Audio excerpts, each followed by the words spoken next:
And one. Just loading up and we're go. All right, aloha. And welcome to Matrix Body Mechanics Live. We are, I'm going to say that probably 2 or 3 times as we're going live on YouTube as well. And just want to make sure we're getting dialed in. Here we go. All right. All right, aloha and welcome to Matrix Body Mechanics Live. I'm your host, Micah Sky. It is another Monday into the unknown as we continue our onward journey at 2 minutes to midnight as the doomsday clock was set. It was 3 and it was set to 2 minutes a couple years ago, which is just a warped version of what the cosmological clocks from the ancient times, ancient civilizations, those that existed before us and have been through these seasonal changes, cyclical rhythms, eras, ages. They left a log, a star map, if you will. Astrology just means star log of stars. And it showed the cycles and rhythms of what has been before and what will come again. And we move through some quarterly magic, full planetary alignment resets. And we're going to get into that today. Actually, on the broadcast, I am going to do my best to take you through some slides specifically as I go through it, because I know how I love pictures, and I want to apologize to everybody. Normally my knowledge, truth, exploration game is much stronger, and for the first time in my life, and this is being a parent of now 13 years, this is the first time I am in just the peakest and most challenging point of service to others, as I have 3 children and a 3-month-old with my partner. And excuse me. And wow, yeah, it is just nonstop. So it gives both of us very little time to be able to work on our projects and things. And then, of course, add in the powerful time of transformation, the shutdown of the world, so to speak, and then the slow progressive drag out of this process and this psyop, the current psyop, one of 3 that we could track in its own pattern from JFK to 9/11 to the current unfolding. It's been a lot. It's been a challenge, and I want to share with you all that I have 3 different short documentary films depicting a lot of me piecing everything together with beautiful narratives of a lot of what we talk about that I'm working on.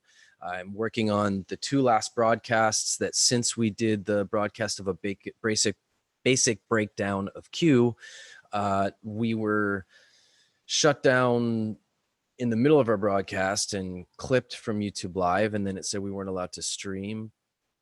But then that resolved after the show broadcast, and then the remaining broadcast that popped back up that appeared to be going on YouTube Live had no audio, and that is the same for last week, which is sad because I really liked last week's show and we got through some really beautiful information. So I still have the video of it, but the audio didn't go through because the audio somehow isn't recording. So I hope that the audio is recording now on YouTube Live.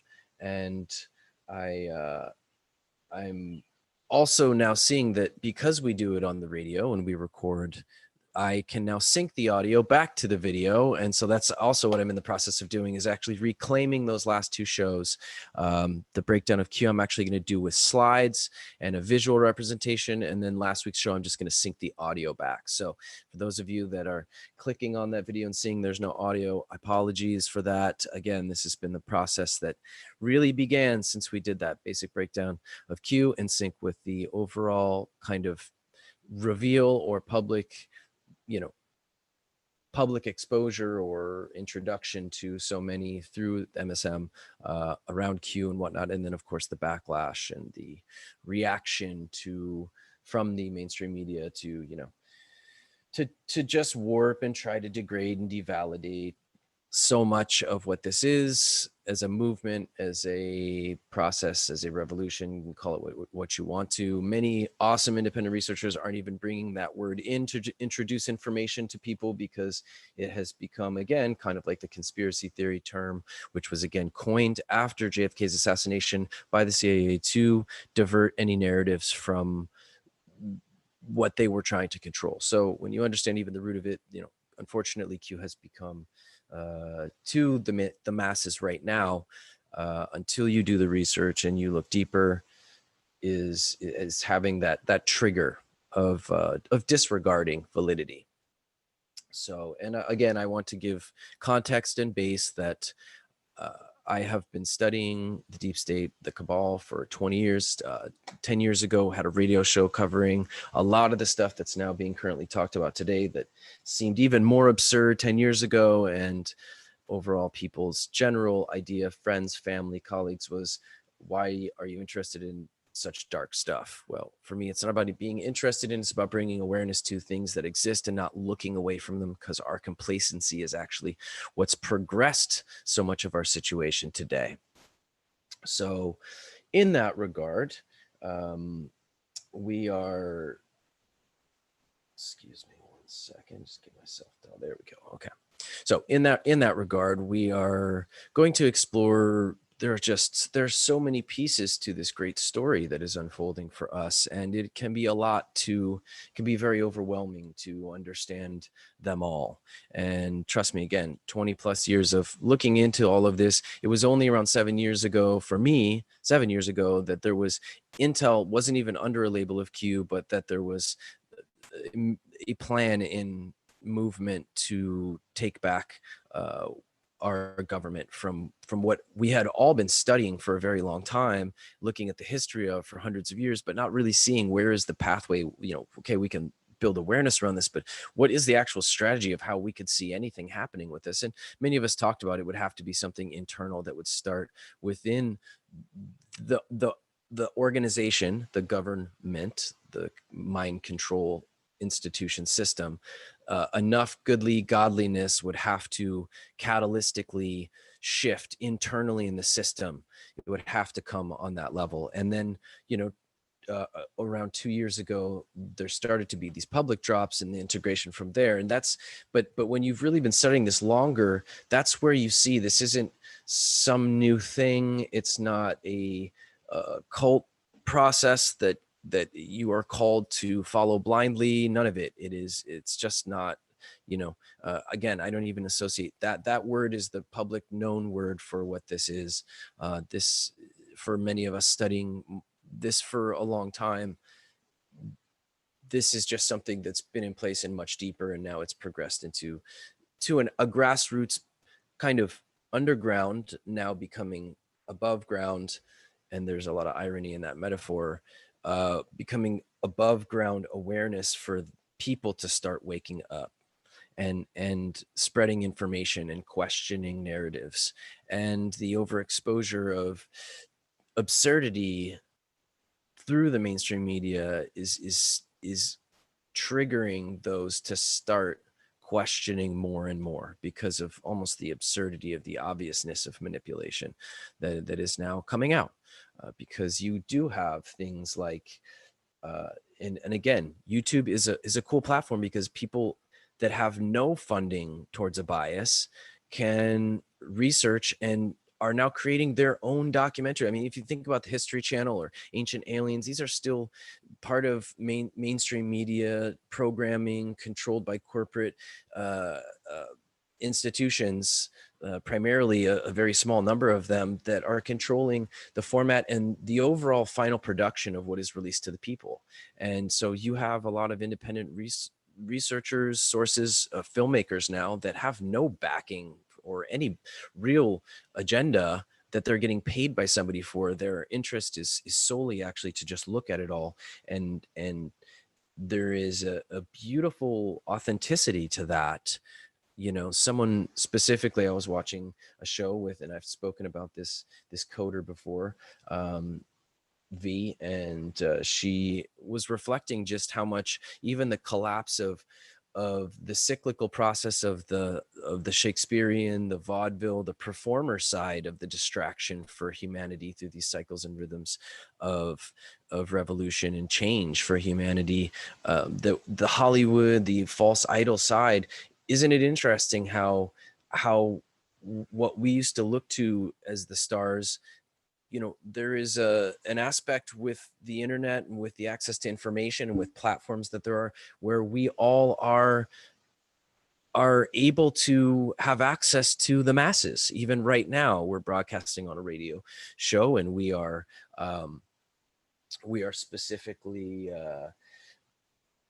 broadcasting on YouTube Live, and millions of people have access to actually see something that normally we would all be only having access to, what a very small group of individuals that were presented to us were made accessible through majorly controlled but also funded corporate institutions that controlled what had the ability to reach out to everybody. And now with the platforms, each one of us can become our own vessel for communication to the masses, for connection, for teaching, hopefully through example, which is why we like to do more of a hands-on, what can we more access and awaken on a personal level. We talk in the first half of our show into more information and perspective of a greater macro objective transpersonal look at the bigger picture, but we want to ground all that in and bring it localized to what can we do to activate, ground, and empower and awaken ourselves in our personalized moment, which is engaged more in being and not in thinking and being mental. And so we're going to get into some just basic breath work in the second half, and some basic inspirations for routines to start incorporating, whether it be doing the holotropic yogic breath work. We call it postnatal breathing in a cold shower for 5 minutes a day, whether it be going into that breath work laying on your back at night before you go to sleep and tapping into the parasympathetic nervous system, whether it be doing this cross-lateral manipulation of your tissue, which I'm always talking about and showing, where you grab your tissue and you move it side to side and up and down along a cross-axis pattern, which unlocks it and gets it to drain. All of that memory also activates endorphins and allows you to transition into a deeper theta wave sleep. It's super simple. It also is very intricate if you learn more about it. But even if you don't know a lot about it, you can literally unlock yourself with this basic pattern and this basic technique of anchoring into your tissue, pressing in and moving it side to side and up and down. So we're going to get into some of that in the second hour, and we're going to dive into a breakdown of this NORB theory, or I'm starting to refer to it as realm theory, because I'm looking at sides that weren't included in this beautifully done animation and in this kind of base piece of information that this man put so much of his energy and time into. And I've shared this with a lot of people, and I don't hear a ton of responses, but when I have inquired, people are like, oh, what, it's so, they usually say it's so overwhelming, so much information, so overwhelming, so intense, but I totally think it's amazing and it's resonating, but it's just so much. And, and it really is. The first time I watched it, I was trying as hard as I could to absorb as much of it as I could. But I also was aware that I needed to probably watch this 5 or 6 times and really do what I finally went out and did, which is watch the entire thing and pretty much just take notes on the entire thing, because writing notes out does something really powerful for your brain and retaining information, and looking at it from a more objective perspective, from a collective picture that's bigger and not getting lost in pieces of it, because you can outline it, you can break it down into segments, which I've done a good portion of. So I don't know fully if we'll even get through everything of it, but we're going to do the first part of it in the first half, or the first portion of our broadcast. We'll see how long and how far we get into it. But it's a starting point the individual who created this even said it's a starting point. We don't have all of it, but it is a good collective assembly of all of the ancient information, ancient maps, ancient calendars, cosmic and astrological calendars and star maps that are logged through different calendars that we can now place correlating together in a syncretic pattern where they all line up. You know, I have to say, am I an advocate? I'm just a big experiencer and of human design. I look at all of my patients' charts and all of my children, partner, parents. It's when you are around and learn enough of human design, it's really just experiential and understanding and experiencing knowledge and wisdom from it, which is super magical. And we will do a basic breakdown of human design in one of our episodes, maybe not next week, because I'm blessed to say we have an amazing guest next week, Christopher Lee Maurer. Christopher Lee Maurer, amazing master healer, ex-Navy SEAL, a brilliant transformer of stress and trauma, just an amazing transformation that this man went through to face the trauma in his body and transcend it, become a master practitioner, and then help others to do it. He's been a huge inspiration. I know we both have for each other. Neuromuscular release therapy and my work has really helped him and his patients. We got to go through a series together, and his work has deeply helped me and has actually been, has affected even the development and some of the extended aspects of the detailed work with neuromuscular release therapy and all of our series work. So we've had a really, he's an inspiration. I look at him as an elder. He's got a decade on me.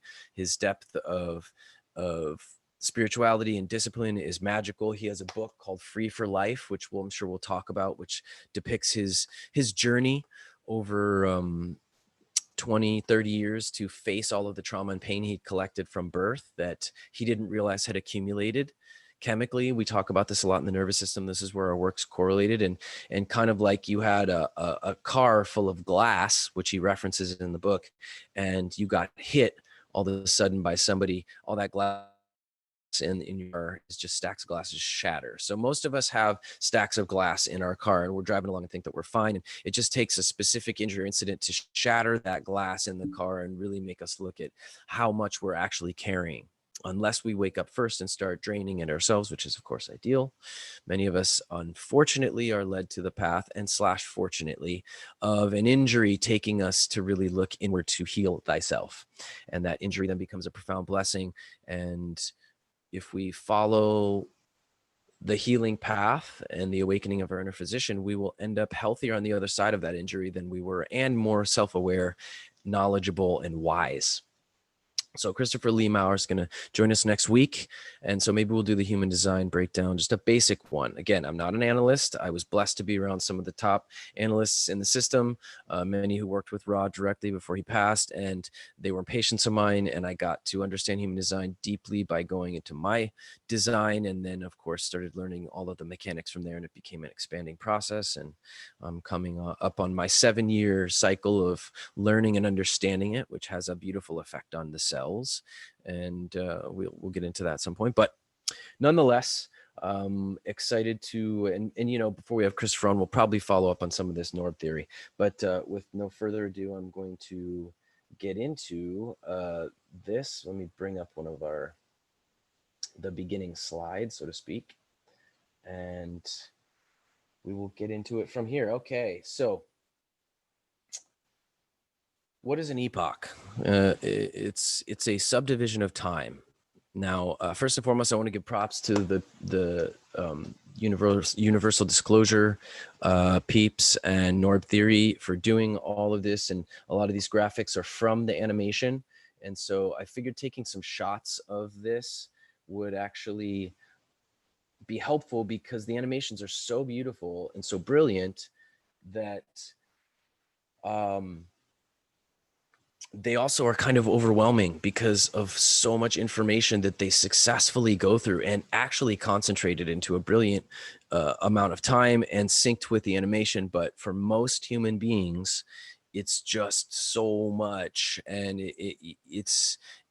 that's why I wanted to do this breakdown, was because I want to get across in breaking down some of the, maybe the simpler side of just understanding how to read this thing and look at it, and then understanding where we're placed in it and what is coming and how it works, and look through the history of what's happened before that marks a lot of this. It would give a, hopefully, a more generalized understanding of what is coming in the next couple months, December 21st, and how we can have more awareness around it to get the most out of whatever happens through this experience, because this is a cardinal shift coming up, not to jump ahead, but these are cosmic events, and these cosmic events will be experienced by every being on this planet in some way. To what degree, to what intensity, is totally up to you and the awareness that you have, which is why they didn't want us, those in control and power, didn't want us to be aware of these things. And so in that, a lot of this information has been lost or misrepresented or warped in its decoding or its presentation to humanity, which has been beautiful that these guys took the time to break a lot of it down. And again, this is based off of, first and foremost, a geocentric model. So just to understand, there are two perspectives, two models that you can understand reality from. The first one would be a geocentric model, which is the most ancient. And through that most ancient geocentric model, we look at subdivisions of time. And when I say subdivisions of time, I mean that these subdivisions can be marked, and there's a mathematics to them that breaks down to our microcosmic experience of epochs, of subdivisions of time. For instance, seconds and minutes and hours. And there are 24 hours in a solar day, and there is 24,000 years in a cosmic day. So you can see here, we have our minutes, we have our hours, we have our days, weeks, our months, years, decades, centuries. So these are smaller increments of what exists in an epoch. And really, this can be subdivided down, and you can even see it through that there are 12 constellations in our year, or 365-day year. We move through 12 different constellations. And then you can see that in our ages, there are 2,000 years to every zodiacal marker. So that means that, like, the Taurus age is 2,000 years, and then you had the Aries, the age of Aries, and then you had the Piscean, and now we're entering into the Aquarian, which will be 2,000 years in the Aquarian. So, and then those are 12 times 2,000 years makes up the 24,000 year cosmic day that we have. So back to the two models. Both are mathematically provable. That can, in fact, the geocentric, if you really look at it, is more provable through observational science. Now remember, I want to jump to this. Let's see if I can. Please forgive me. I'm working on the screen sharing and getting clean with it. So, okay. All right. Okay. All right. Where's the NORB? Go back to NORB. Please excuse. And for those of you on PFP, I definitely will try the best I can to describe the visuals that we're working with. And when we get into these, I recommend checking out the YouTube live video just to look at the visuals, or yourself looking at the NORB theory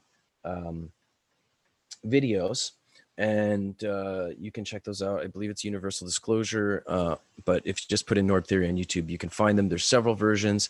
There's shorter edited versions and there's longer ones. We're not getting into the preceding stages of creation where they go through how electrons, protons, and neutrons all separated, creating this electromagnetic kind of egg that from which there was a swirling of the cosmos at the top, and then it all spiraled down to a y-axis point that came down in the center point and then began manifesting in physical realms that were concentric rings that each 24,000 year cycle came from this central semi-ethereal, semi-physical center point and pushed outward.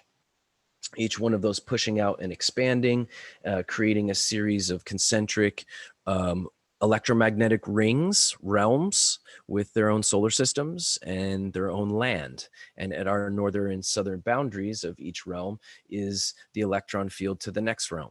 So very different than you're on a tiny little planet that's orbiting around the sun with other orbs that are all in this. So it's quite the opposite. So if we go back to the geocentric model, which is that everything comes from a center point, meaning the sun and moon are rotating around the earth in a ring-like orbit, moving around this, as the flat earth perspective claims, a spherical disk. I have deep resonance with the observable as evidence and mathematical evidence and the historical evidence that advanced civilizations all went off of a geocentric model. It was only up until about 300 years ago that two Illuminati, secret society scientists came publicly and claimed the heliocentric model, which is that we are orbiting around the sun and everything is orbiting around the sun. Again, this is what we've been introduced to as part of our reality. It's very different than we are at the center point on a plane of existence, that the heavens are rotating above, that our sun and moon work on this, this zigzag.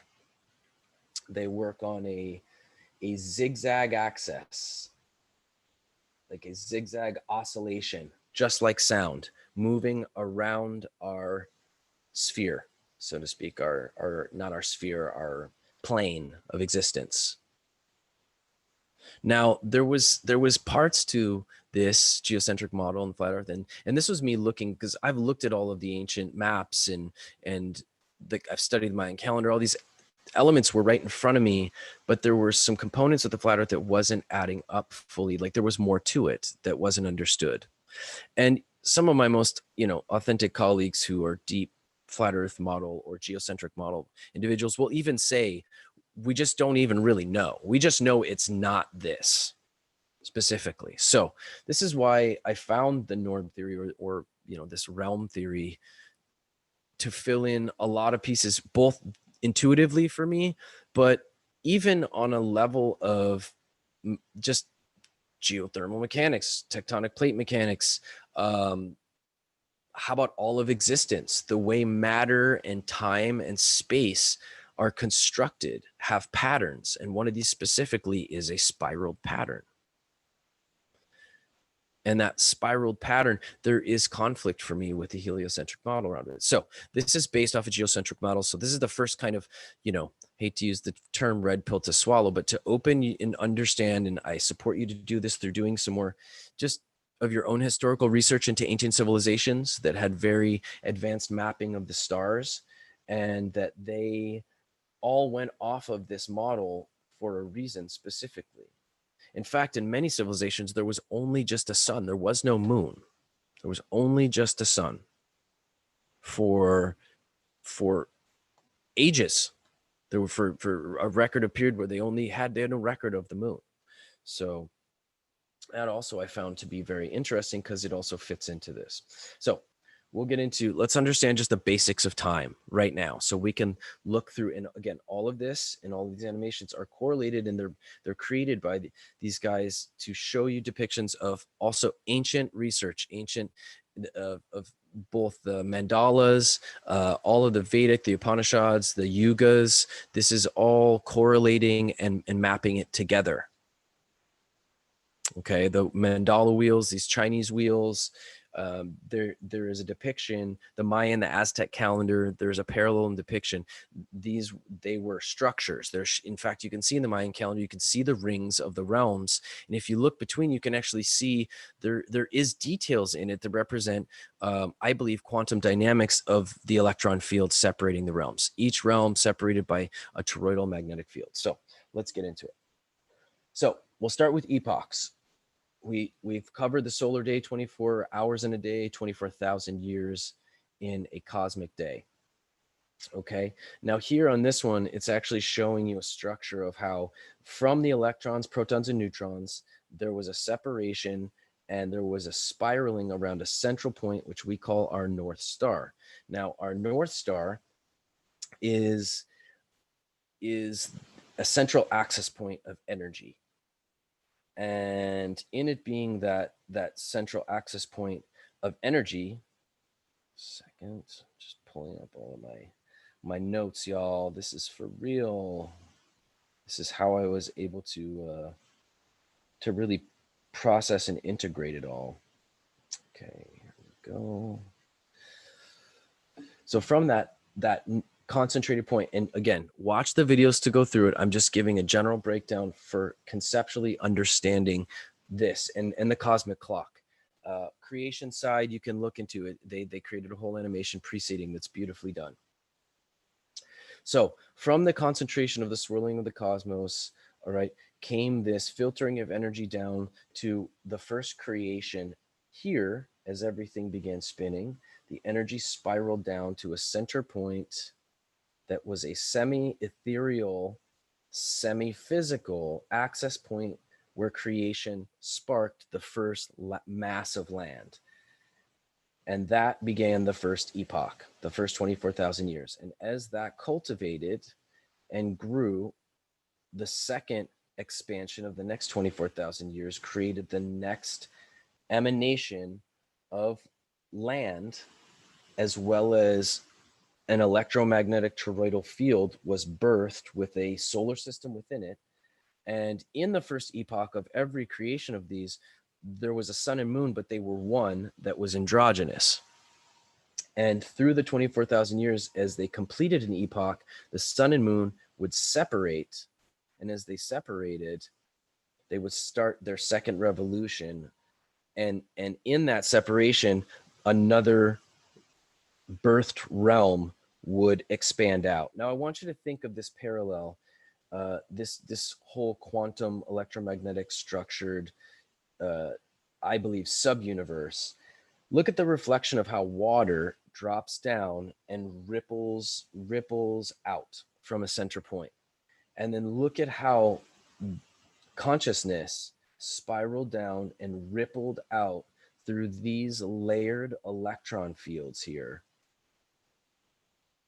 Okay, layering out, and as they layered out the electron fields, there was a series of realms above, and then you can see there is a realm structure below. No idea. Not even gonna dive into that with you. Let's stay focused on this for now.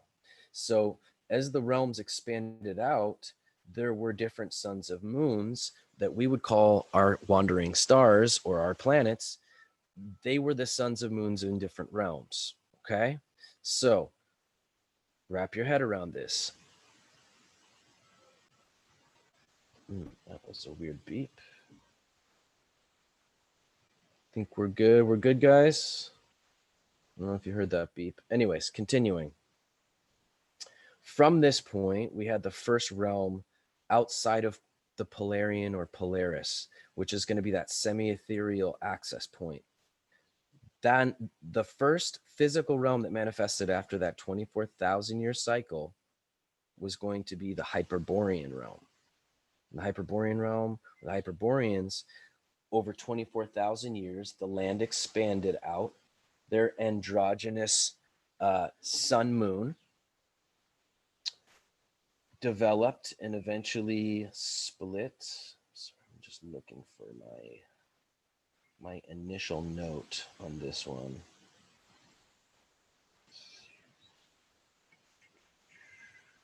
Apologies, friends. I just want to keep it tight to the breakdown. Where is it? Ah, here we go. Okay. So from this Hyperborean, then as it expanded and completed its 24,000 year epoch, then expanded outward was the next realm to come forward, which was the Lemurian realm. Okay. And then came the Atlantean realm, which is the current realm we're in. And then the realm that is after that, which is now the fifth that is just begun its creation cycle. We're actually a quarter in to that 6,000 years. Remember, 24,000 year cosmic day. Break that up into 4 quarters. That's 4 6,000 year cycles. So you have 1, 6,000, 6,000, 6,000, 6,000. Okay. So the Aryan realm just began its first 24,000 year cycle. We exist in the Atlantean realm, which is the post pole shift, whatever that apocalypse was of completing our cycle. We are in the world, the land that has survived these great earth changes from that closing 6,000 years now along. So let's get into understanding how the ages and the seasonal structure works to understand it more. Okay. But just to understand a little bit more of the geocentric model, as opposed to the heliocentric model, is that the term flat Earth has a limited understanding, and observable science should always be the foundation. We've all been programmed and homogenized to a false understanding of all of this, as we have been ourselves, and that's what we're just coming out of, is this Iron Age, the dark age of ignorance, and we're moving into what's called the Bronze Age. All right, but all of this is broken down in these epochs, which are understood more legitimately when you break it down to seasons, as we all experience 4 seasons, right? Okay. So where do I want to start? Here we go. Okay. So these epochs that are subdivisions into a series of ages that profile a series of chronological changes or events. And the epoch can sometimes be referred to as a period, an age, an eon, or a point in history. So to build our calendar, we're going to start with our 12-hour clock. Okay. We got our 12-hour clock, and we're going to add, when we add the 12 months to this, okay, we're going to start that clock being January right here at 3. Okay, so you can see January starts right there. So this is kind of like 12, really, being right here. So you can see it goes January, February, March, April, May, June, July, August. Okay, so we're adding our 12 months, and we're adding our 12 constellations of the zodiac to it. Okay, so then we add in the 4 seasons, right? And if you notice with the 4 seasons, and this is the big thing, is that the 4 seasons, the sun is primarily existing. Life, consciousness, gold is existing a majority of these ages. And so that's the same with the ages that we go through, as well as the yugas. Now, yugas in the Vedas are 3,000 year increments, meaning that if this is a 6,000 year period that's called a cardinal shift, there are 4 quarters to that. They're also known as meridians. So this would be quarter past, right?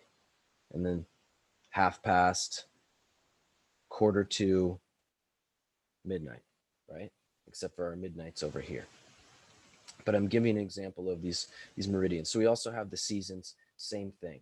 So we have winter, spring, then we have summer majority, and then you have fall, right? And if you notice with that, the sun is out a majority of time, which is reflective because, for example, in the yugas, which represent the Iron Age, the Dark Ages, right? And then we go from the iron, we go to bronze, to silver, and then gold is a majority of that. So imagine that the Iron Age is only 3,000, the bronze is only 3, The silver's only 3. So that means that the other 15,000 years, excuse me, is all the golden age. So we are just surviving, or thriving, the Iron Age, okay? And when we look at these and you see as a clock, how you have your hours, your months, you got the zodiac, you have the seasons, you got the 24 hours also in the clock too. And then you add the meridians to it. Now we can start adding in the aspect of the different realms and where they are at in this breakdown. So we have all of these components that apply to every realm here that has been created in existence and has been running in its own clock, layered in here. Each one of the realms is now going through their own marking of this process. So again, I recommend you watch this for sure, but I'm giving you stills because sometimes it's easier to look at stills to process because the visuals are so awesome that they are distracting from the retention of information. That's why I'm stopping and sitting on them as we go through them. So as we're looking at these and we're looking at, now we have all the realms layering in, not all of them, there's a few more to go still.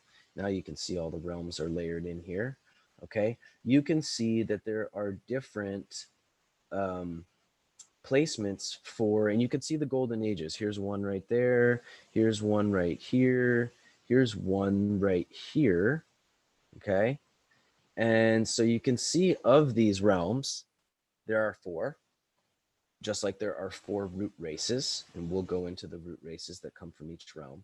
But I just want you to look at how the golden ages are overlapping on these. But remember, this is the 12 o'clock point. This is actually the point. This is the point where we're moving towards. We're coming through the Piscean age, and we are right at the edge right here, 2 minutes to what's called a cardinal shift, okay, which is going to be the first 6,000 year close. Now, at the 3,000 year mark, there is a cosmic event that takes place, all right? And if we look back through history, we can look at about 3,000 years ago, there was some crazy earth changes and processes that took place and are depicted throughout the ancient texts, scriptures, records, and ancient books.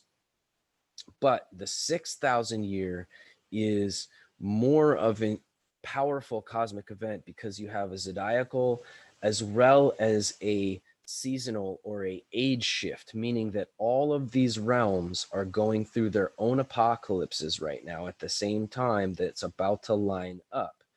And not only that, but when they line up, all of the realms here, the electron fields between the realms, these electron fields, which let's just imagine that they're the black that you see between these colored lines, the electron fields, the veil between the electron fields gets very thin when these cosmic events happen. And if you were to look at this as a machine, this is because this allows a recalibration and a harmonizing and a collective unification of consciousness between the realms over their time periods for the energy to, it was designed where we could interface with each other, especially when we get to a place over here where all these ages have moved up and we have a collective shift in a golden age where all the realms are in a golden age. That's not happening right now. In this cardinal shift, all the realms are about to be in a change of season, which means an apocalypse. Apocalypse means a transition time, a time of transition or a changing of an age. So all the realms are going to be in apocalypse at this time in less than 2 months. And when you understand, and we're going to go into this too when we go into the root races, which we're going to go into after breaking the clock down right now. When you understand all of the planets we know are actually the suns and moons of the various realms going like this, oscillating around, which creates the sunrise and set all the way around, concentrically rotating in their own little solar systems, okay?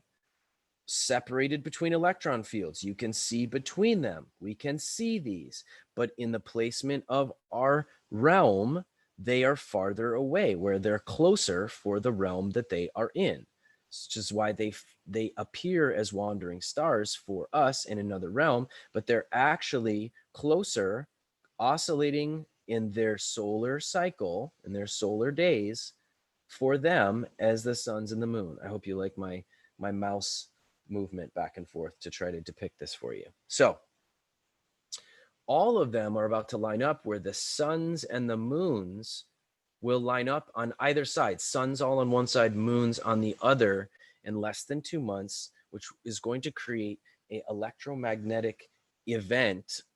We're not 100% sure. We can see what it's been depicted as in ancient civilizations, where they talk about the rainbow serpent prophecy, or the skies light up, and or it's been depicted that you could see wandering galaxies, or there was a time when there were many suns and moons in the sky. This would basically be the depiction of this process from the past in ancient civilizations, and the records that have survived onward, and many of them have been hidden and are only coming out more recently.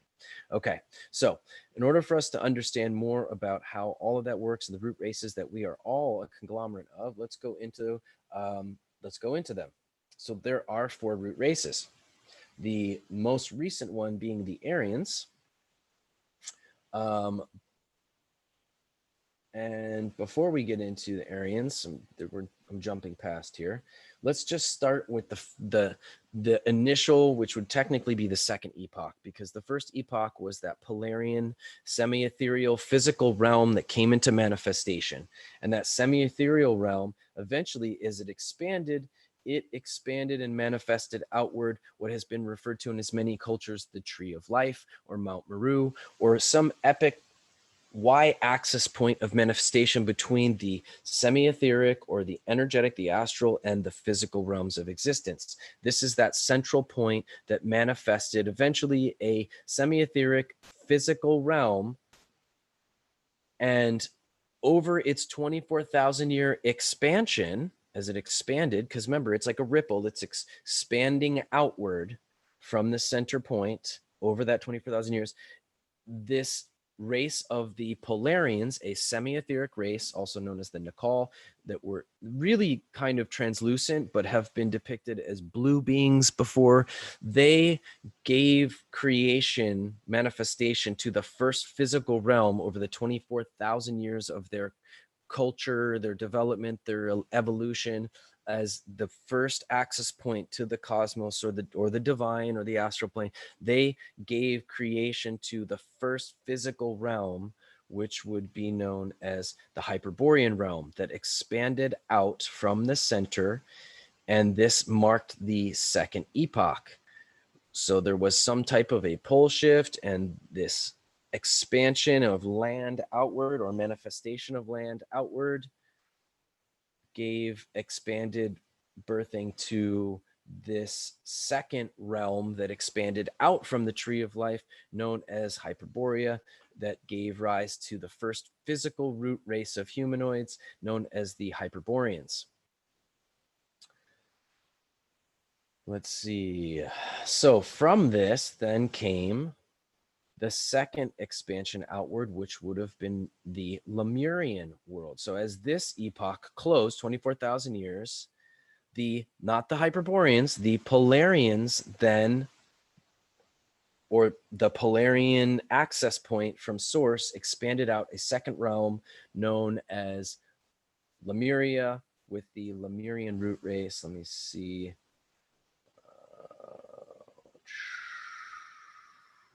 Sorry, I'm skipping ahead to look at. So I'm jumping back to this primary overhead, and I guess I'll just go from here with the expansion. So that Hyperborean would be this outer ring. From there, then expanded the Lemurian, then the Atlantean, and then the Aryan, the Aryanic, which I believe I had right here. This would be this one. So you have the Aryan here. You have the Atlantean, then you have Lemurian, then you have the Hyperborean. So you can see how they're sitting out. And again, this is depicted. Who knows what the quantum mechanics really looks like in terms of electron fields and the layering of realms. But this is how they've depicted it, so you can at least identify and see them. So you can see that central point here. You can see that this is the Aryan realm is here. Out from that is the Lemurian realm. Out from that is the Atlantean. And then out from that is the Hyperborean. So that's why Hyperborea, or the Hyperboreans, or which really Hyperborea just really means light hole or tunnel, or because remember, at our southern border, okay, is Hyperborea. At our northern border would be excuse me, at our southern would actually be, okay, so each of these realms at our north and southern borders are the electron field to the northern and southern border of another realm. Obviously, the Hyperborean being the farthest ring out, and then inward it goes. Lemurian, Atlantean, Aryan. Okay? So when the veil gets thin from this alignment of all the suns and moons, there is the ability to cross in and out of these extraterrestrial lands, going in and out of these realms. Now, this was kept from us. Of course, the northern and southern boundaries have been controlled by our government. And actually, after Operation Fishbowl and Operation High Jump, there was we weren't, all countries signed something that no one was allowed to go up there. Now they've had obviously smaller development of in the scientific realm of different communities besides the government installation up there, but they've been controlled and they've been blocked. We were supposed to be able to integrate and have integrated between the realms, which is why if we were to look at the races, we have, and this would be a good example of, you can see where this would be a concept of the electron, the electromagnetic toroidal fields between, okay, that separate and divide. And when you see an overlapping of ages, you can cross to and from. That happens specifically when there are these, and you can see here how the golden ages overlap here. We're here basically 6,000 years from our first golden age. So we are 6,000 years in, and remember, our point starts right here. We're up here, so we have a whole another quarter cycle to go till our golden age starts. When you see the layering, Hyperborean, Lemurian, Atlantean, Aryan, okay? And when they overlap each other, the frequency between the realms is harmonic, and so the travel is very effortless, so to speak. Now, right now, we're all in different stages of realms, and so this is showing the 4 ages and yugas, by the way. You have that iron, the bronze, silver, and then you can see how gold is a majority of those ages. And then from there, we transition back to the iron. It is a complete cycle, a cycle of awakening, and it's described in the yugas as everything is magical for the majority of the ages, and then it has a fall to darkness and chaos, and it gets kind of progressively more negative and more chaotic, and then it goes into this kind of complete darkness and ignorance and separation from source and suffering. And then we climb out of that. And as we clear the Iron Age, the Kali Yuga, it becomes a progressive reintroduction to the magic, to the goldenness that we came from for so long, and then went through this darkness, this forgetting, this this sleep, this mud that we climbed out of, to once again achieve this age of enlightenment that is the majority of the cycle. As you can see here, that would be the Satya Yuga. And then of course you have the Silver Age. I'm going backwards, the Treta Yuga, the Dvapada Yuga, and the Kali Yuga. So these are, and these, at least these ones are marked. Obviously, you can see these are 3,000 year cycles. And then this one is 15. So you got 333 is 9. That's a number of completion towards this golden awakening, which is a 15,000 year cycle. And so those cycles are layered in, and you can see them placed throughout each realm, each world. Now let's look at the worlds. The Hyperborean race, the root race of the Hyperboreans, that was the first creation, if we go back. The Hyperboreans are the African genetics, the most ancient of the genetics. The Hyperborean race was of this epigenetic origin, and the Hyperborean cultures are the remnants of all the African cultures today. The sound, the cultural garb, the practices, all of it, the medicine, the homeopathy, the naturopathic, the herb. You know, Africa is known as the queen or the godmother of all ancient medicines. The level of different plant medicines that are in Africa are profound. They're because it's the oldest. So then you have the next race that came along, the Lemurian race, which was of the Asian genetics. So that's where the Asian genetics come in. Okay. And then you have the Atlanteans next, which the Atlanteans were the Indo-Asian or the Hindu or Indian. So that's why when we look at the yugas, this is actually the era or cosmological marker system of the root race of our world. The Atlantean world was the Hindu and Vedic culture, which is why you can see the remnants of such magical ancient structures, as well as the depiction of things called vimanas, these flying cities or ships, and they had depictions of what would be looked at as even nuclear weaponry or power. And the Vedic culture is so deep and so intricate and so advanced. It is the Hindu race is the roots that's left from the root race of the Atlanteans. Now, you might be asking yourself, oh, right, so let's get into the newest of the creation, which would be the Aryans. And the Aryans are the newest world, newest form. They are just into their 6,000 year epoch, as a matter of fact. And so they're just coming out of that iron, and they are 3,000 years ahead of us in terms of they are just completing their Bronze Age and are about to move into their Silver Age. Okay. And the Aryans would be the Caucasian genetics, the white or Caucasian genetics, the Caucasus Mountains genetics, the Caucasian white person, whitey. Now, how are all these root races all in the Atlantean realm? Well, when you understand that the electromagnetic toroidal fields between realms over epochs gets very thin, and you can travel between the realms over the epochs, there has been a collective migration and cultivation of all of the root races between realms.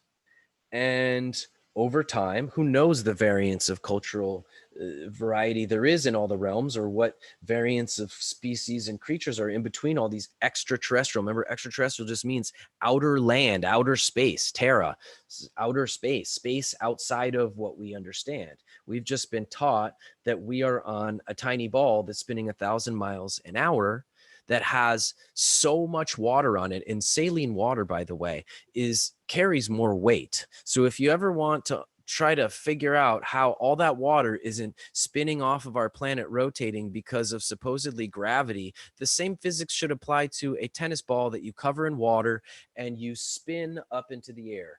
And when you spin it in the air, all that water should whiz off, and it will. So why isn't that happening with the earth? Water falls to a plane. That's why we have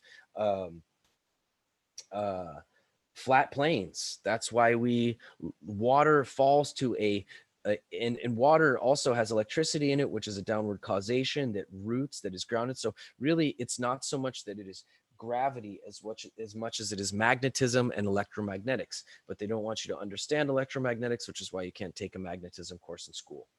Okay, staying with it. So the merging of realms and the genetics of realms also happened over epochs where then the realms closed and there were earth changes and great cataclysmic events that happen with polarity shifts. Remember, there's a polar shift, a pole shift, a polarity reversal with each one of these, which has to do with how the electromagnetic system expands. It changes a polarity. So you have some type of energetic release, polarity release with the expansion of each realm, and also with the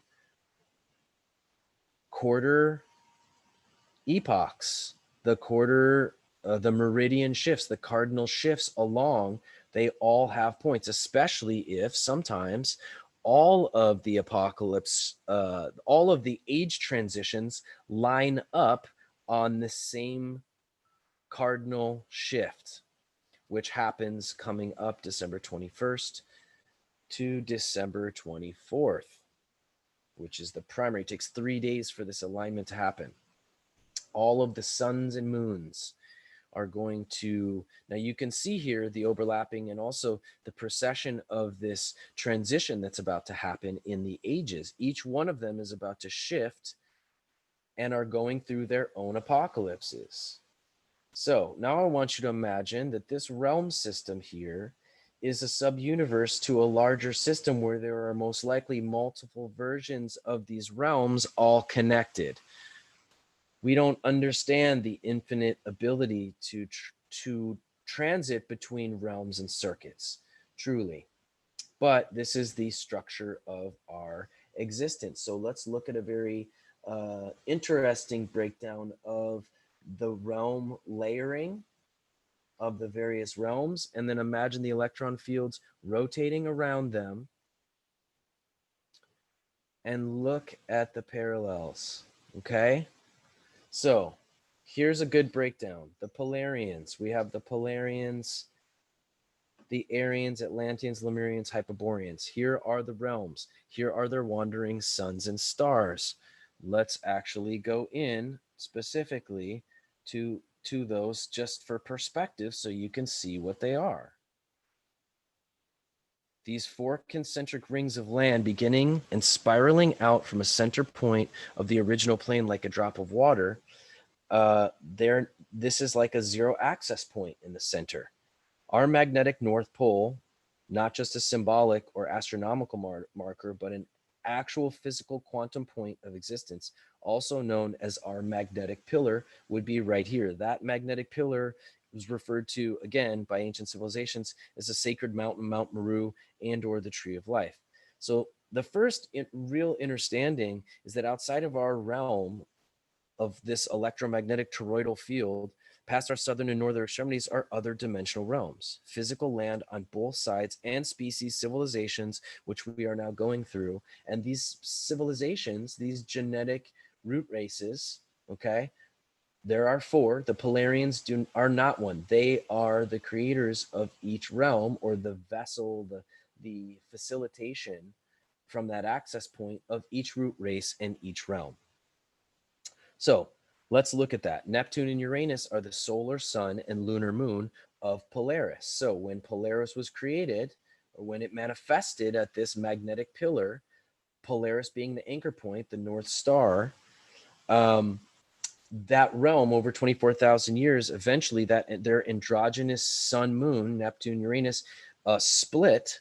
And as they split, they became the farthest wandering, okay, the farthest wandering stars to the rest of the realms in perspective of how we could see through the electron fields, how we are layered like a ripple of water, because so within, so without, in the microcosm, also the macrocosm. So then we have the next creation, right? So by the way, which would be Hyperborean. Remember, Hyperborean was in here initially, all right? It's rippled out by now, okay? But the Hyperborean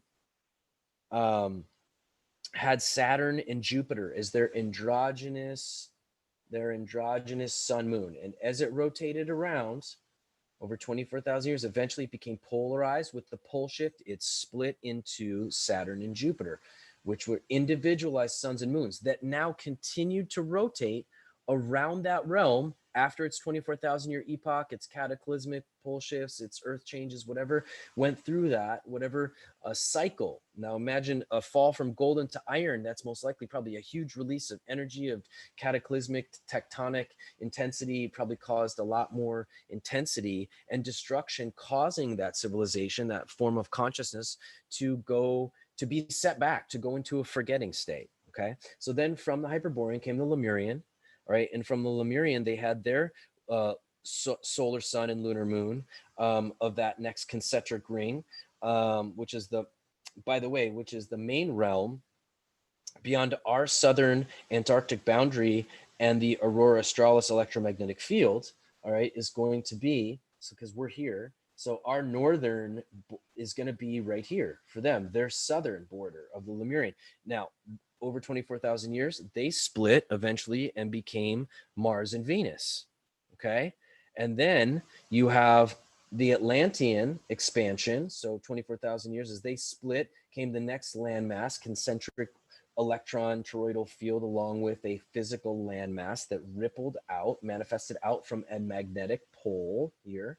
And as it rippled out, came our androgynous current, Apollo and Artemis, our sun and moon, which were in this realm theory, one androgynous in over 24,000 year cycle with the pole shift and whatever electromagnetic expanded release event split into our sun and moon that then continued rotating around.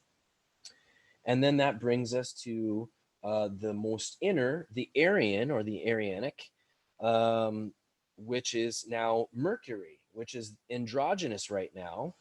And it is in its process. Eventually it will split and turn into, I imagine, with the next expansion. In the ancient text of the same ancient civilizations, we're mapping this clock and everything that we're going through. Remember, it is said that there are 7 epochs and 7 root races, and we are in the 5th epoch. We're only 6,000 years into the first cosmic day, or the 5th cosmic day. So if we understand how these realms oscillate concentrically and how the ancients track these cycles and their subdivisions into observable increments of logging down to the microsyncretic cycles we use in our daily basis of our lives, we can see how it's not hard to read a larger clock when you know how to read the cycles and rhythms of a smaller one. So in order for us to really see that, let's look at where we're at right now. We are 6,000 years ago, we entered into our Iron Age. So you can see right here, okay, we are here, and you can see that's the golden right there. There's the iron. We are closing out this Iron Age right here. Boom. And we are 2 minutes to midnight of entering into our Bronze Age.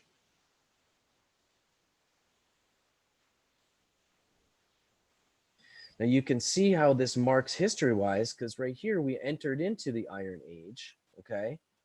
Now, this was also depicted through history as the Dark Age, which we can see. So we could say the Dark Age would be from right here. And then 3,000 years ago, so about 3,000 years in from the Dark Ages, we had in our history and historical records, the Middle Ages, which were 3,000 years ago, right? Okay. And so from that's Middle Ages. We're closing out the Middle Ages right now and are about to complete what would be an Iron Age cycle. Okay. In the Yugas, it would be Dark and Middle Ages. That's a depiction that we can look at from European history. But at the same time, the Yugas, they're represented as the Kali Yuga has 2 stages.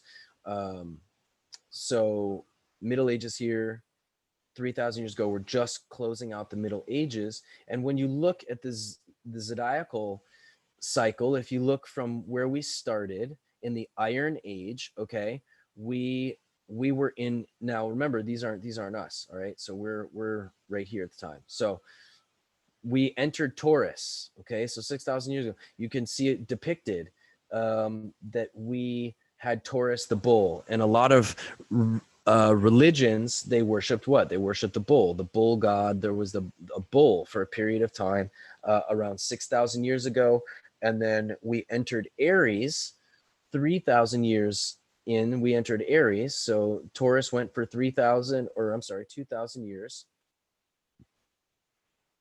and then we went into Aries, and there was a transition culturally.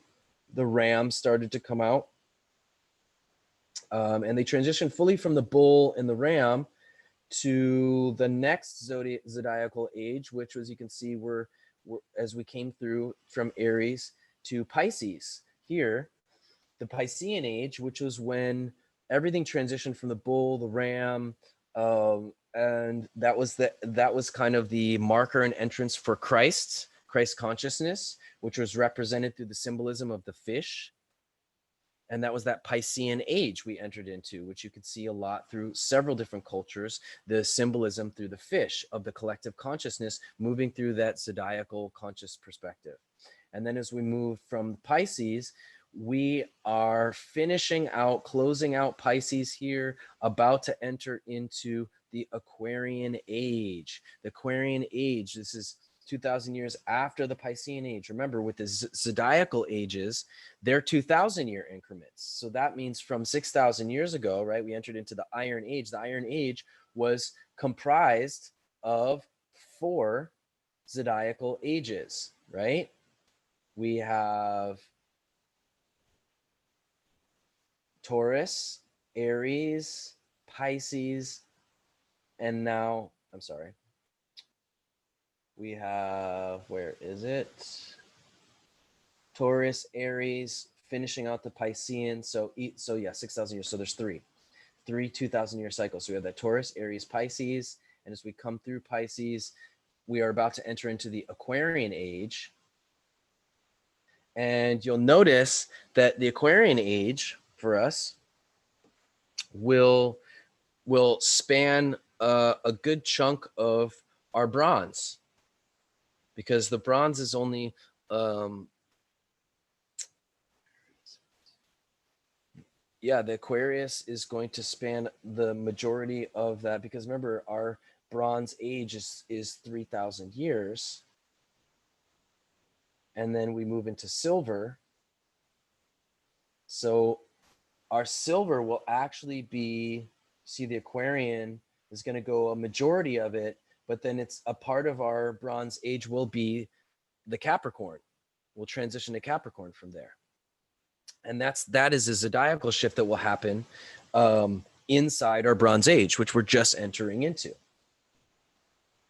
So now you can see from here where we're all lining up. This is the current status of our cosmic clock. Where do we stand?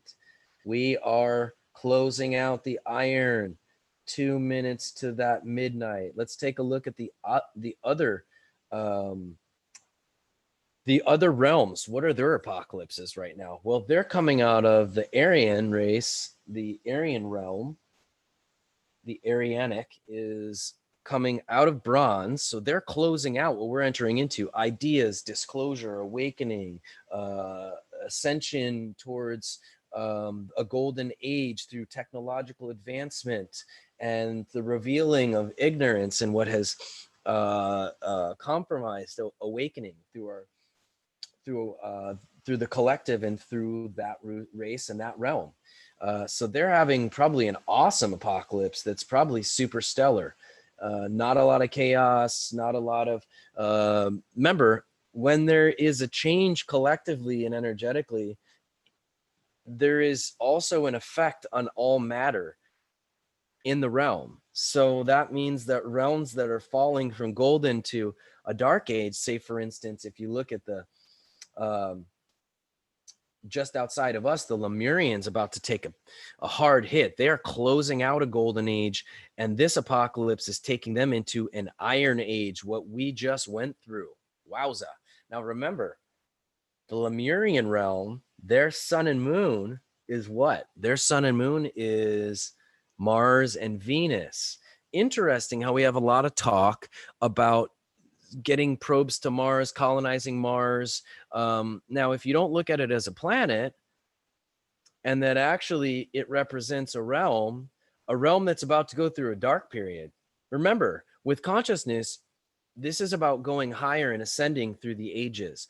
If you have karmically chosen to take life, to destroy, to go against the ascension process, there is a frequency limitation that you exist at, that you can't actually go into realms that are ascending, which would ultimately result in you having to wait until the electron fields between realms were thin and jump to realms that maybe were going through a lower frequency period of darkness, of ignorance, of destruction, of chaos, because you might really thrive there. Not might, you would thrive there. And if you jumped realms with the awareness of the cosmic clock and the realms and the calendar, well, that would give you a huge advantage over any survivors from that amazing golden age that survived the apocalyptic and started a journey in the mud, in the darkness, back towards another time of awakening. They're just starting their journey. We're just coming through the roughest part, folks, roughest part. So it talks in NORB theory, and this ties into a lot of research that I've also been doing over 20 years, that these that control the world, they've already jumped realms. They jumped to this one 6,000 years ago as we entered our Iron Age, our Dark Age. They jumped from another realm, a realm that actually is had already gone into a Bronze Age, because that Bronze Age, they were about to transition into a higher age. And in that process of jumping, they jumped here because this realm was of a darkness, a lower frequency of a forgetting. And they have altered our overall trajectory to be prepared for the cardinal shift we are about to go into. They've deeply affected it. And they can't move onward into the realm as it continues to go higher, and we move into this heightened photonic energy. So they have to find an outlet, and that's where the focus has become on both the northern and southern poles. In my study and research, is they've been testing the electron fields to try to see if they can jump ship, because it has been deemed imminent that the exposure and disclosure will ultimately bring their reign of power to an end. And it is. And we break down a lot the planetary development of how this is all playing out and happening. And I implore you to do your own research on that. So as you can see, we'll look a little closer. The Lemurian realm is about to go into the Iron Age. That's going to be a rough apocalypse. Now, you got the Hyperborean realm out here. They're just rocking it. They are in a golden age right now. Okay, they are in it. They are just coasting through. Everything's magic. All right. So you can see how every realm can have a different gig. We actually but we are all coming up on a transition right here. This is what my point is. Right here. There. Yeah, big fatty cursor to show you. This is midnight. This is the transition point. And when this happens, ironically, all of the suns and the moons are lined up on either side. We call it a planetary alignment, but even more interesting, from understanding the ancients in this model, we are actually coming upon a alignment where it's not just an alignment. It's not like it's okay, from this model, in the ancients model, some of the moons are on one side, some of the suns are on, but they're all lined up. But it's all on one side, all on another, all of the sides. Okay, so if we look at the ages here, you can see the Aryan age right here. Okay, Atlantean, Lemurian, Hyperborean. Hyperborean's in gold, Lemurian gold, and gold to iron. we're going iron to bronze, exciting, and bronze to silver for them. So really, if you think about the Lemurian is the only realm that's in a lower frequency, which is why it would be ideal if you couldn't exist in these higher states of the realm system, to that you would try to hide out in the darker ages of a realm and then keep hopping, hopping, hopping, hopping. This cardinal shift, this galactic alignment is the big one. The 3,000 year is huge too.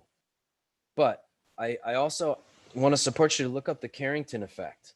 Okay. The Carrington effect is something that happened, I believe it was in like 1665. It was another cosmic alignment where there was just the general fractal of what will be happening with an actual cardinal shift.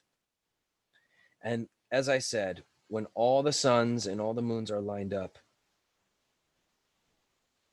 it's like a clock resets. I don't know. You tell me. I do love clocks, and I do love mapping systems. And if there's one thing I know, it's when everything lines up, that usually marks something profound. And what has been depicted in past and ancient times, and what is theorized, is that this alignment will create a huge electromagnetic release. And that electromagnetic release will create most likely some type of an EMP, most likely will short out all of the electronics, and some type of radiation release, like a giant droplet that comes down as it lines up, and it creates a massive release of energy. And because all of the veils between the realms are down, it's going to ripple out to the edges and back, just like water. If you ever see electrons move like water in terms of like a sea of electrons. So that heightened electromagnetic energy is designed. This is designed. It's not an accident. It's not something that's destructive to the system. It is actually a way for the clock to recalibrate itself. And because the electron fields go down between the realms, it shows you that the energy is designed to be dispersed collectively in the realms. And that varies on what ages, what part be in. And when they're all in a golden age, when it lines up, it's and all the frequencies are harmonic between the realms, which I imagine is reflected in some dawns of some of the most golden times that we're seeing the remnants of, because the pyramids are far older than Egypt, friends. And there is tons of awesome research on this. When these realms line up, when this happens, you can see 2 minutes 2, these guys are all the suns are about to be lined up here, and all the moons will be lined up on the opposite side here as it all lines up. In my study and experience of the ancient sciences, the yogic sciences, which, by the way, the yogic sciences were the root sciences of the Atlantean root race, the Indo-Asians.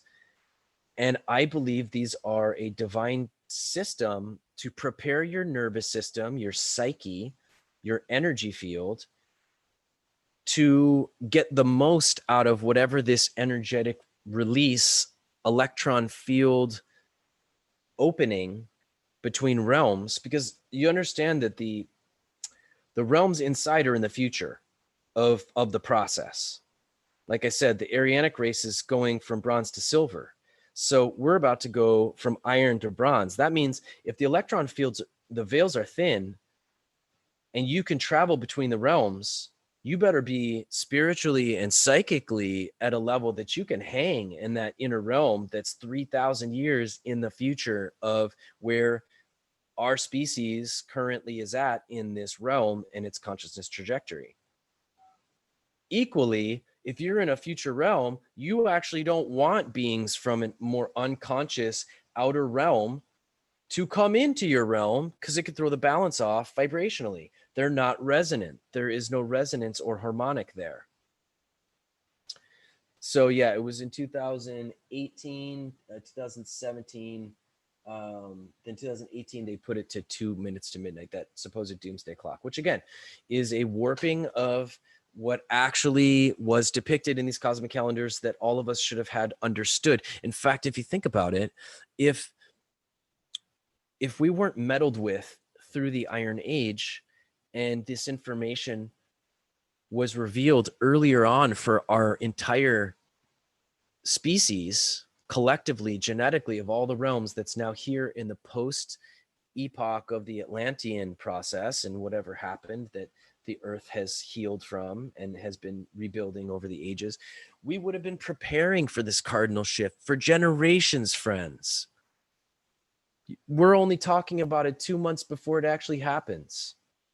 Think about the generations of humans that would have been preparing for this galactic alignment.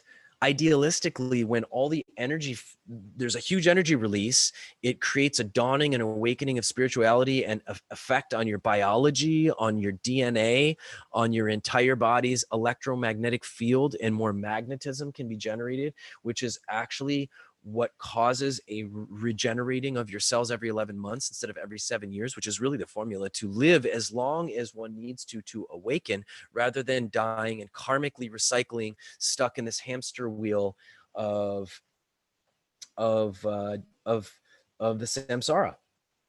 You could live long enough to go through elongated periods towards awakening. So now we're kind of having to play a little catch up, and in having to play catch up, we're going to, in playing catch up, we're going to have to do our best to be ready. The neat thing is about the spiritual sciences, about the yogic sciences, is that the yogic sciences are designed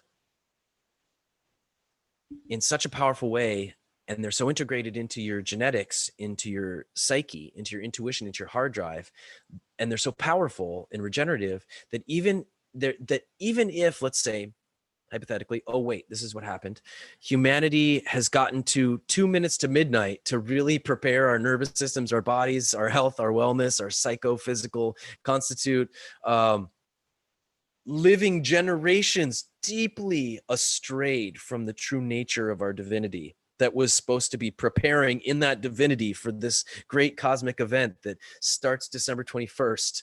And the entirety of the alignment goes fully to the 24th. And then from the 24th to the 1st, really, these electron fields, these veils will be thin to be able to see the wandering galaxies, multiple suns and moons, a heightened, energetic, beautiful experience in the sky with heightened radiation, not bad radiation, heightened, mutative, evolving radiation that is supposed to be profoundly activating, evolving, awakening for humanity living in a divine state.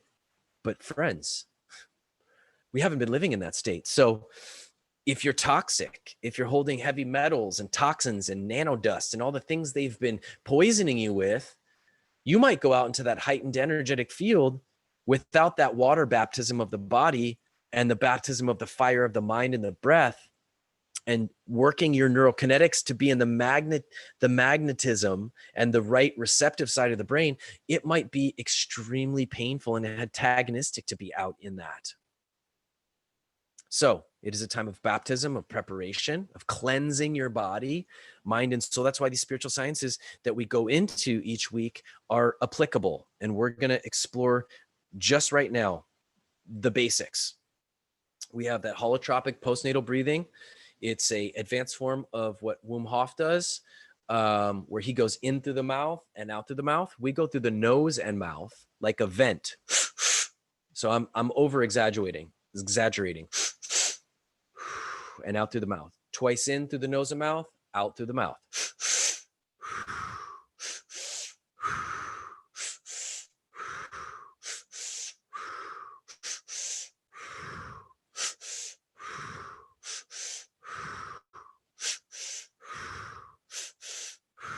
And we do this for at least a minute to 2 minutes, and then we blow all the breath out, breathless, Okay, because now our systems are behind. They're toxic.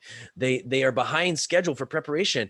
We gotta. What do you do for a car if it's not turning over? You try to flood the engine with gas. That's what we're doing. We're trying to flood our brain with oxygen, our cells with oxygen, and we blow all the air out, breathless, and stay breathless after 2 or 3 minutes of doing that, twice through the nose and mouth and out through the mouth.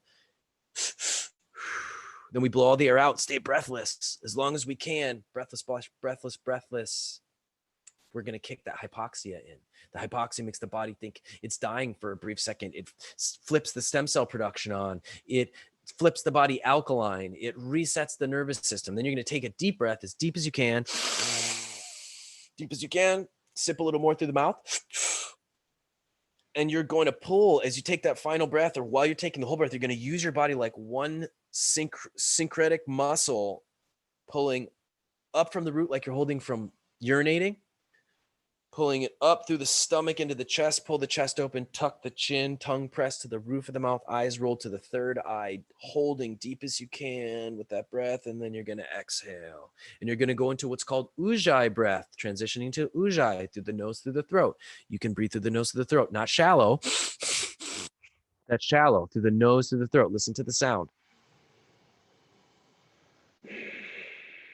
Through the nose, through the throat. It's sometimes challenging to train the little valve in your throat to open and close. The easier way to do it, or how I teach students, is start breathing through your mouth with your mouth open and close halfway through. Closing halfway through, you got to try to keep that valve open. Same when you exhale. You kind of, as you go to close the mouth, you kind of want to push more with the breath through the throat and you got to get that valve to stay open. Some of you will get it very easy. Some will have to put a little more effort in. It's all individually based in how intuitively disconnected you've gotten from yourself, because you have all this information I'm sharing with you. Okay. Third style of breath, just rapid fire, because we're closing out the end of the second hour. Breath of fire, through in and out through the nose in a forced breath. So it's not going to be through the nose, through the throat like this. That's that ujjayi breath. That's not that. The ujjayi breath makes you calm by pulling slower, elongated breaths. So the breath of fire is a forced inhale, exhale, shorter intervals through the nasal passage, using the muscles of the nasal passage. Okay. And we do that. We can do it more elongated. We can do it short and shallow. We can do it somewhere in between. You want to progressively build in pace to where you're peaking at a faster pace. And then we're going to do the same thing. As we finish after a minute, 2 minutes, blow all the air out. Empty everything out, breathless. Let that hypoxia process kick in. It flips the body alkaline. This is also going into what we call the yin state, the breathless state of the feminine. Breathless. Then we're going to take a deep breath. Deep as you can. Deep, deep, deep. Sip through the mouth, and the final sip. Holding, squeezing. Remember, we were pulling from the root, or the mul bandha. That's that root electromagnetic flexion point at the root. Then we go abdomen, chest pulled open, chin tucked, tongue pressed to the roof of the mouth, eyes rolled up to the third eye. These are all flexion points that are electromagnetically guiding or pulsing energy to ascend up 33 vertebrae.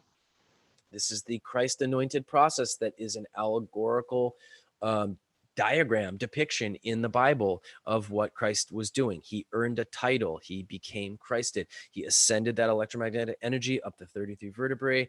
He ascended it around that capstone of the Atlas, up through fourth, third ventricles in the brain to activate both pineal and pituitary to create sacred secretions that, when combined, create this colostrum that regenerates the cells, the capillaries, the vascular side, white and red blood cells. Thus, the classic white and red as well, also known as angelic colors, and also what our Santa Claus wore, the sainted colostrum out is Santa Claus. We were given a dumbed down story for Christmas where we worship a tree with lights going up it instead of our nervous system tree, that light is ascending up through a sacred process that we're all supposed to be syncing with when the sun descends to its lowest point, where for 3 days, it floats.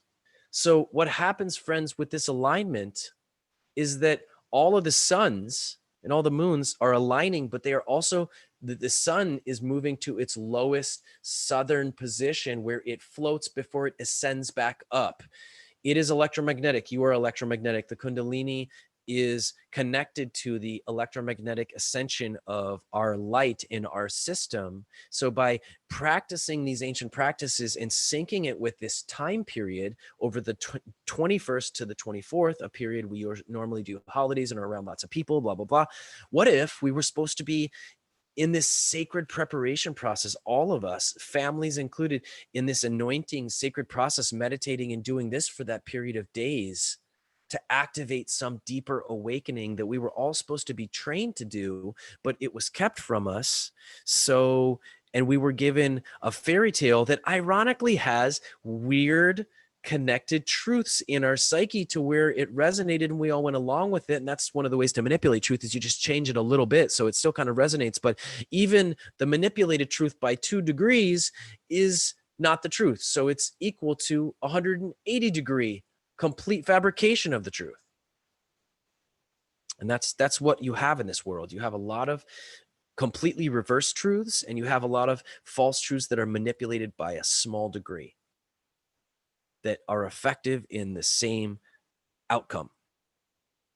So this ascension process, this kind of breath work, meditating, and by the way, if you do this breath work, it's so easy to go into that ujjayi breath through the nose, through the throat, and dive right into a deep meditation. Far easier than just trying to sit down and make yourself do it, because your system is restless and glitchy. That's why through the yogic sciences, a majority of the first training you have in the first, hopefully 5 years, is not just the physical kriyas, but learning to meditate and capitalizing off of what happens when you do these physical exercises and these breath techniques that are doing the baptism both in the water and the fire, because these yogic sciences cleanse both. They cleanse the body. They cleanse the mind and the body physiologically, and you can find the science behind it with yoga nowadays. There's been enough scientific research to show your body's made of cells. They're batteries. When you do these techniques, it charges and lights up your batteries, and you can light your battery in sync with this solar process that takes place. It sinks and grounds you in. It puts your body in a heightened, activated state to receive the solar kinetic energy, and it flushes biochemical memory and tissue, biochemical memory out of your tissue. The anger, the sadness, your past, all of your chemicals, all your feelings are stored in your chemistry. If you're holding all your anger and sadness chemically in a residue that nobody taught you needed to release through physical palpation, what we call medicine touch, and you're flushing it every day since you were born, we'd be in a way better state. In fact, we would all be in a more graceful process of what's coming. So now we got to do some deep dumping. We got to do some flushing right now, and we need to be proactive daily. Every day is an opportunity to prepare for this cosmic event coming that you will be experiencing, whether you want to accept it or not. To what degree is totally still up to you.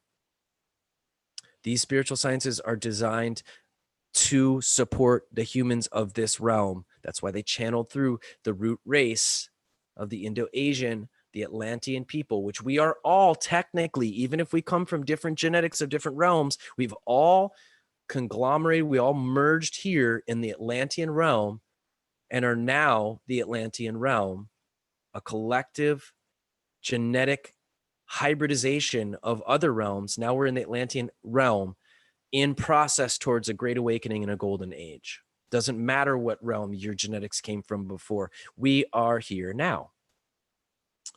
So let's utilize the spiritual sciences of the root race of this realm, which is why they were left, which is why they are so ancient, and the youthfulness of the Western world doesn't have spiritual sciences because it is not the root race. It is the present manifestation of the Atlantean race.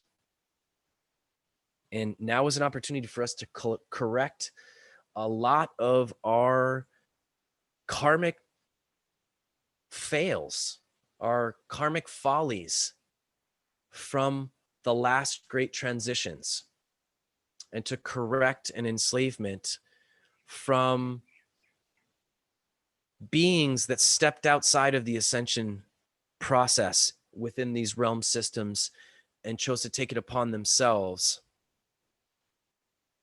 to play gods. And that is no longer an option in this realm for them as we shift. So the more that you play into what they've homogenized, programmed, and kept us in the dark around, the more you play into that is the less you spend time preparing for what is to come. And that's why this has become one of the primary focuses, really, really, really. Like, use your imagination that we're in a movie right now, which we are. And in 2 months, December 21st, there is a great event that is going to change and it be experienced by everyone and that you could prepare for. Wouldn't you look at it as every day as an opportunity if you actually took that really serious? And let's say hypothetically that, and this is just for the mental doubting side of our minds that has been so deeply nurtured. Let's say nothing happens at all, which is an impossibility because everything happens and everything shifts and grows every day. So, but let's say it's nothing of a theatrical movie sense of cosmic avatar awakening, but it's still magical. But let's say, did you miss out or lose out in some way by spending 2 months really preparing yourself to be the best and most awake and aware that you could be, the most healthy, the most activated, the most conscious that you could be to begin your journey into the next year? I see it as a win-win either way for you. So on that, with the breath, I support you to play with that breath. And by the way, the holotropic, the yogic, the postnatal breath, twice through the nose and mouth, that is what we do in the ice bath therapy, which really boosts stem cells. It's also an amazing breath adaptation to the ice is a cold shower. Flip your shower on cold for the first 5-10 minutes. Do this breath in it. Your whole body will warm up as you do it, and you'll get a full nervous system reset. It's 5-minute cold shower a day where you do this breath. Finish the breath, blowing it out, breathless, still with the cold water running on you. Then take that deep breath and just planting the seed. When you take that deep breath for any of the breaths I've shown you, and you're pulling that energy up, that kundalini up, here's your psychic exercise, because we need to start engaging and practicing our psychic exercising, which is based in imagination, visualization. I want you to see a of existence from the semi-ethereal physical plane of the Polarians, of Polaris, that anchored cosmic light point, see energies going out the top of your dome, out the top of your head, and containing in your energy field. Okay.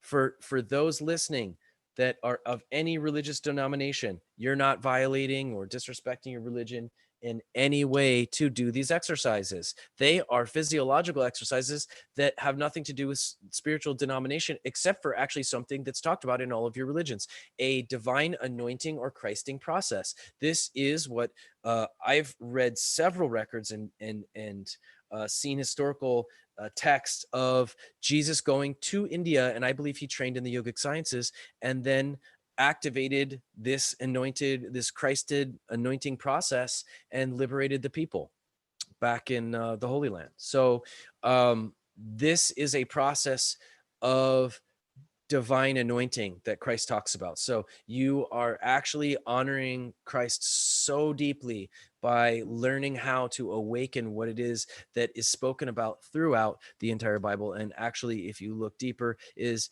depicted as an allegorical tale, down to even the diagrams of the Holy Land. And all these places actually parallel the diagram of the body and the sacrum and the skull and the pineal. It's all there. It's all there if you look deeper. So in that regard, you're not disrespecting any religion to do these. These are things that create physiological activations and healings in your body, which all gods of any religion would support is its people to heal thyself. So in that regard, it's been an honor. Looking forward to having Christopher Lee Maurer on the broadcast next week talking about strama. You've heard me use that term. I actually got that term from his magic book. I loved how he described it: stress and trauma. Stress is your daily accumulation. Trauma is the more event-based negative stuff that you store. We're going to get into healing and awareness, and I hope he talks about his Vipassana and the interdimensional journeys this man went on through deep meditation. It will show you there is an entire realm to meditation. It's not just closing your eyes and sitting in the dark and trying to be still and not fidget. There is an entire, it's like, imagine you watch movies on a 60-inch screen. It's like, it's a wraparound screen where it it's not dark anymore.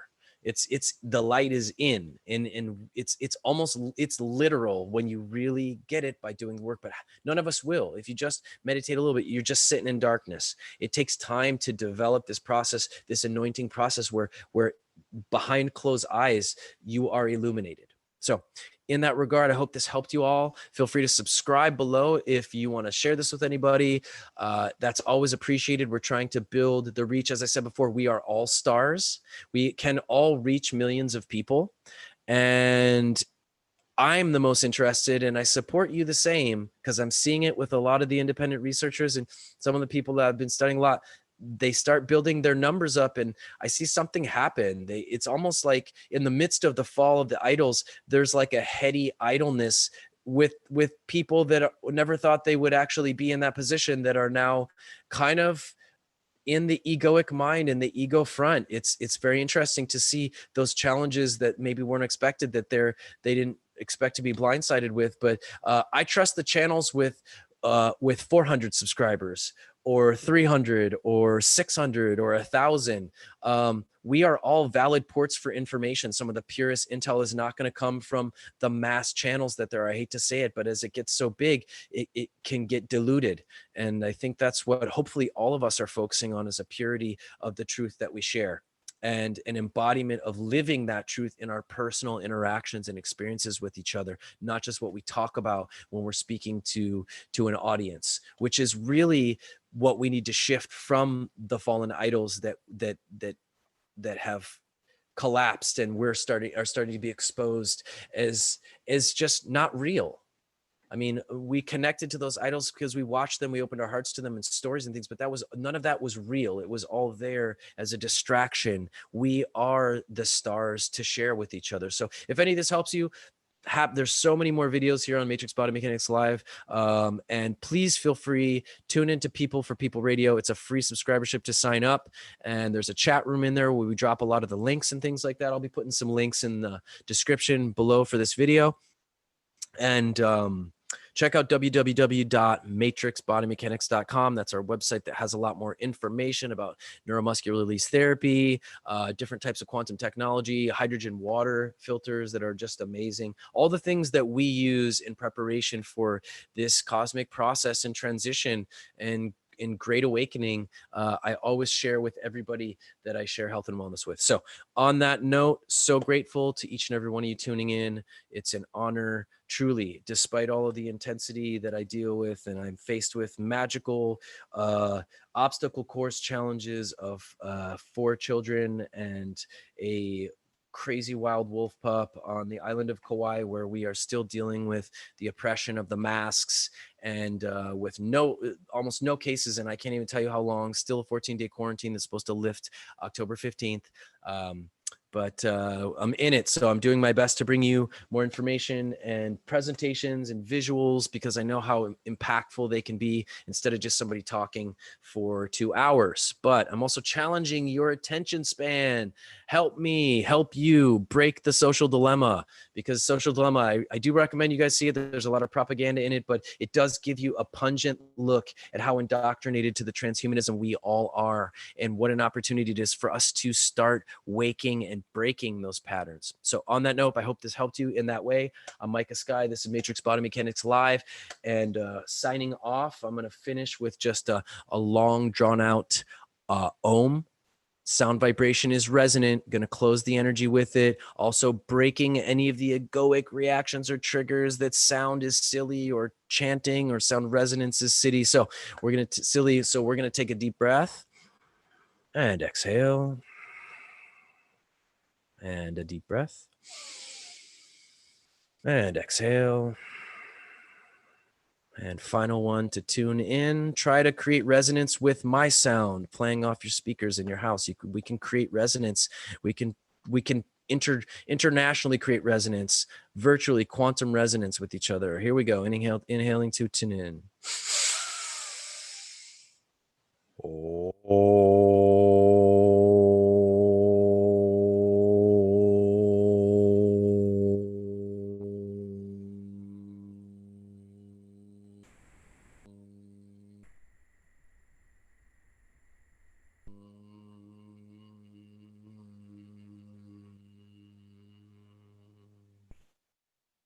Good.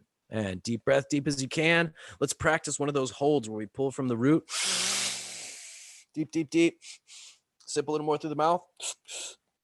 And hold. Column of light from earth to sky. Hold all those bandhas, those locks I told you about. Visualize that electromagnetic energy and that figure 8 circulating as you hold and squeeze. And exhale. Try dropping into that ujjayi breath through the nose, through the throat. Just trying to put all of these practices into kind of a real-time application. With that, we'll explore so much more, and there's a lot more content to look into any of the techniques that we talked about today, and you can take a deeper look in any of the content on our channel. Again, so grateful. Micah Sky signing off, Matrix Body Mechanics Live. Be good to each other, present, aware, and awake. Satnam means true identity, so Satnam to you all. Aloha.